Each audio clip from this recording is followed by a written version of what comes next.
अस्सलामुअलैकुम रहमतुल्लाहि व बरकातहू। मेरा नाम तबस्सुम तहनियत है। मैं गवर्नमेंट उर्दू हाई स्कूल स्लेपेट की नहुम जमात की तालिबे इल्म हूँ। मेरे आज का टॉपिक का नाम है न्यूरॉन की साख्त। न्यूरॉन की साख्त जानवरों में कंट्रोल और हमांगी यानी दबाव में कंट्रोल का ये काम अज़बी और न्यूरॉन करता है।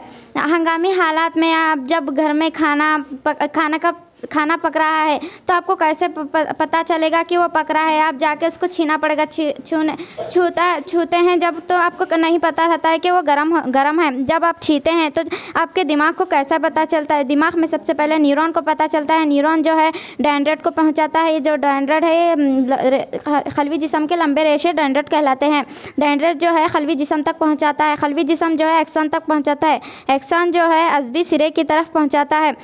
एक्सॉन जो है डेंड्राइट का लंबा रेशा एक्सॉन कहलाता है। आपको मैं और एक मिसाल देती हूँ। आप कहीं पर जा रहे हो और आपको कांटा चुभे तो आपको कैसे मालूम पड़ता है? तो आप सब में पहले डेंड्राइट को पता चलता है खलवी जिस्म से एक्सॉन से अज़बी सिरे तक पहुँचता है। तो आप सोचिए आपके दिमाग में कितना जल्दी मैसेज पहुँचता है और आप जैसे ही आपको मैसेज पहुँचता है आप पैर हटा लेते हैं। शुक्रिया।